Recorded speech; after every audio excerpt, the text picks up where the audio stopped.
मेरे पिताजी ने अपनी पूरी जमा पूंजी से किसी तरह से मेरी शादी रेलवे में काम करने वाले सुमित से करा दी थी। पर शादी के 3 सालों तक जब मैं मां नहीं बन सकी तो मेरी सास मुझे तलाक की धमकी देने लगी। हमने बहुत से उपाय किए लेकिन सफलता नहीं मिली। फिर मेरे खातिर दिमाग में एक उपाय आया। मैं अपने परिवार की बड़ी बेटी थी।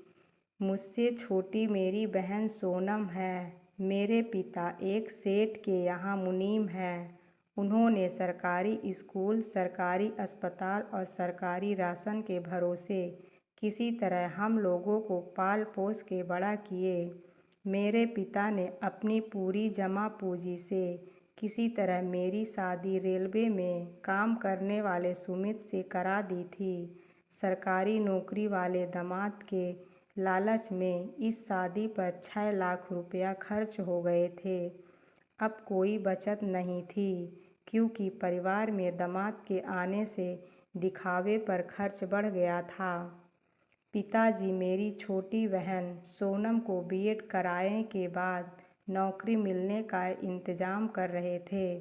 उन्हें पूरी उम्मीद थी कि सोनम की सरकारी नौकरी लग जाएगी और उन्हें उनकी शादी पर एक पाई भी खर्च नहीं करना पड़ेगा। फिलहाल तो उनकी माली हालत डावाखोल थी। सोनम की पढ़ाई और मोबाइल का खर्च भी मेरे और सुमित से मिलने वाले उपहार पर निर्भर था। सुमित मेरा पूरा ख्याल रखता था। हमारी तरफ से उन्हें कोई चिंता नहीं थी। सोनम की शादी में सुमित पैसा लगा देंगे, एक उम्मीद उन्हें इस बात की थी।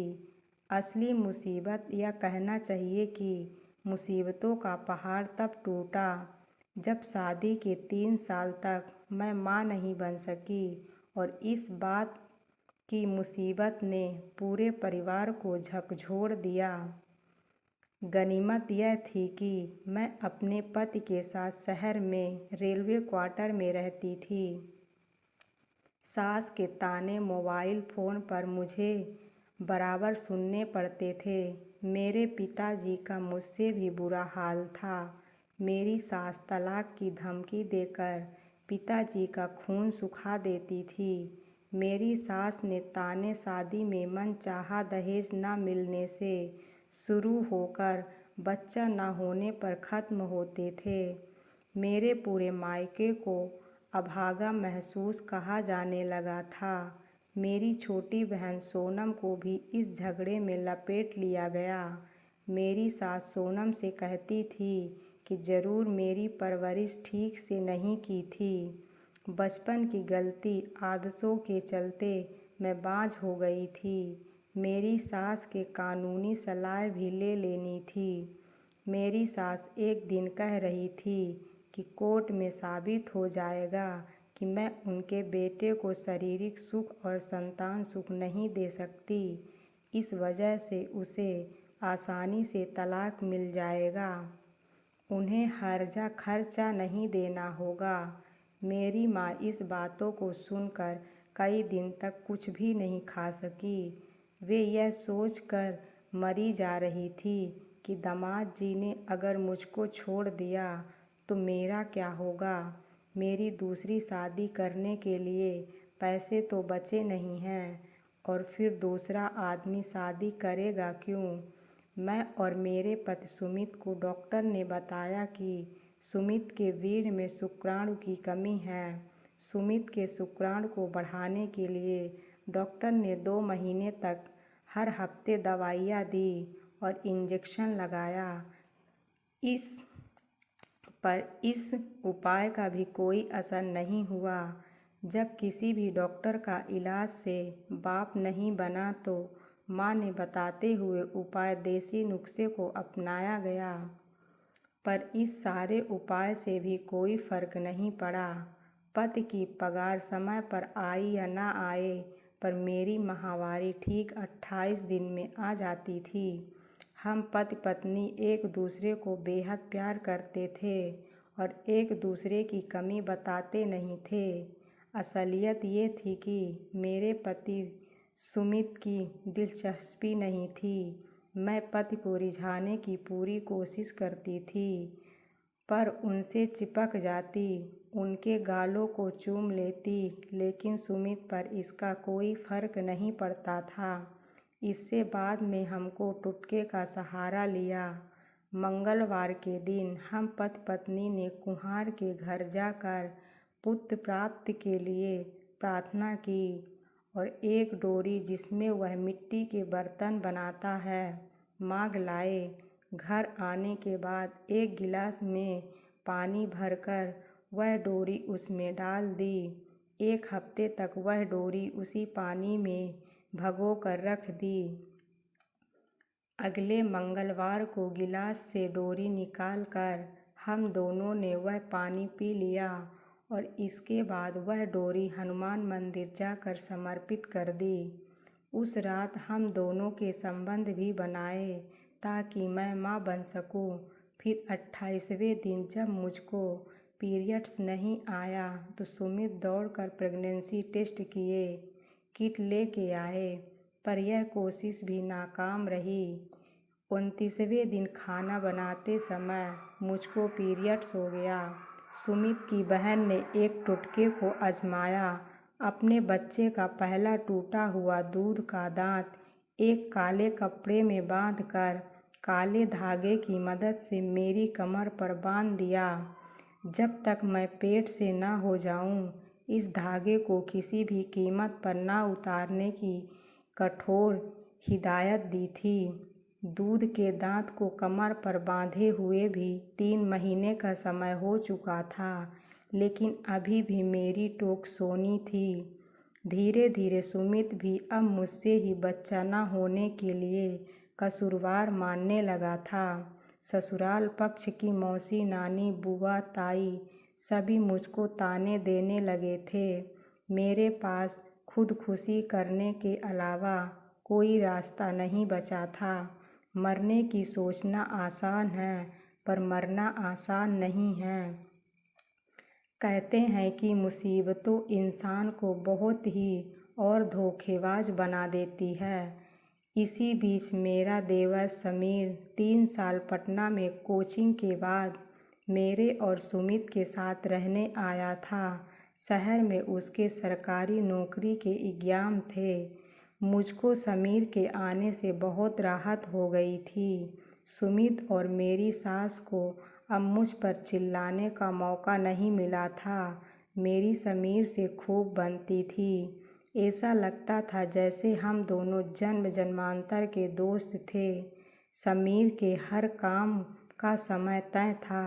सुबह 5 बजे जगना, योगासन, 2 किलोमीटर की दौड़, फिर दोपहर में 2 घंटों तक सोना और रात 12 बजे तक पढ़ाई में असिस्टेंट की तरह खड़ी रहती और देवर हर फरमाइश को मुंह से निकाल से पहले पूरा कर देती।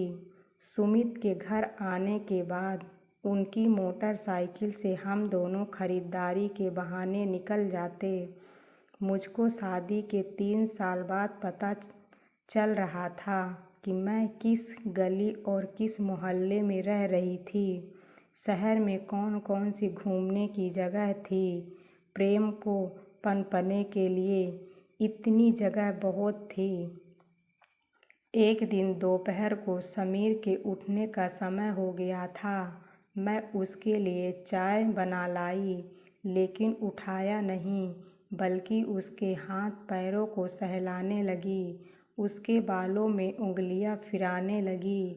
समीर ने एक झटके में मुझको खींचकर सीने से सटा लिया और मुझको अपनी बाहों में भर लिया। फिर हम एक दूसरे में खो गए। अगले दिन मैं और प्रदीप नज़र नहीं मिला पा रहे थे, पर हमारे बर्ताव से साफ समझ आ रहा था कि हम दोनों बहुत खुश थे।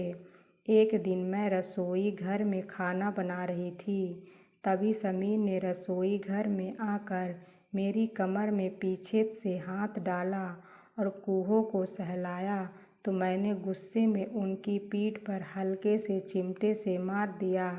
उससे मिनट में रहने की हिकायत दी और जब समीर बुरा मान गया तो तुरंत ही मैं कान पकड़कर माफ़ी मांग ली। मेरा खुराफाती दिमाग पूरी कुशलता से काम कर रहा था। एक रात मैंने सुमित को बताया कि मैं इन दिनों शिवलिंग बीज का एक भाग और पुत्र जीवन बीज के 2 भाग को मिश्री के साथ खा रही हूँ।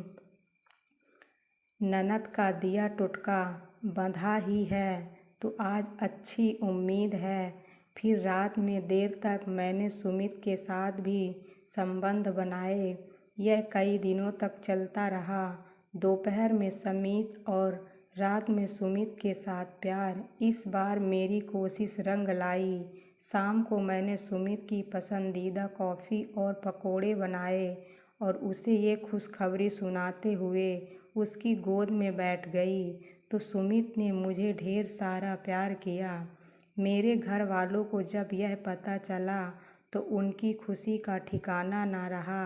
मेरी माँ ने मुझे मोहल्ले में लड्डू बांटे। मेरी बहन सोनम भी बहुत खुश थी। उसने मुझे फ़ोन पर बधाई दी। अब मेरी सास भी मुझे प्यार करने लगी थी। वह मेरा बहुत ख्याल रखने लगी। समीर अपने एग्ज़ाम देकर वापस पटना चला गया था। मैंने प्रेगनेंसी के आखिरी दिनों में समीर को वापस बुला लिया। अब दिन भर बेरोक टोक समीर मेरे साथ रह सकता था और एग्ज़ाम की तैयारी भी कर सकता था। ठीक मेरी डिलीवरी के दिन समीर का रिजल्ट आ गया। समीर को सरकारी नौकरी मिल गई। मेरे बच्चे की आंखें मुझसे मिलती थी। कान नाक मुट्ठी ससुराल के किसी न किसी सदस्य से मिलते थे। मेरे सास और मेरे पति सुमित की खुशी का ठिकाना ना रहा। समीर के लिए एक से बढ़कर एक घरों से रिश्ते आ रहे थे। बहुत सारा दहेज भी मिल रहा था, लेकिन समीर ने लड़की देखने से साफ मना कर दिया। मेरा और समीर का प्यार ऐसे ही छुप छुप कर चलता रहा। फिर मैंने समीर को अपनी बहन सोनम से शादी के लिए मना लिया। सोनम को भी इसी शहर में नौकरी मिल गई है। हम दोनों परिवार एक साथ बहुत प्यार से रहते हैं। मैं दोबारा माँ बनने वाली थी। मैं दिल से समीर की आभारी थी, जिसने मेरी ज़िंदगी उजाड़ने से बचा ली थी। तो दोस्तों, अगर आपको यह कहानी पसंद आए तो कमेंट कर ज़रूर बताएं। यह आपको ऐसी ही मज़ेदार कहानी पढ़ने को मिले।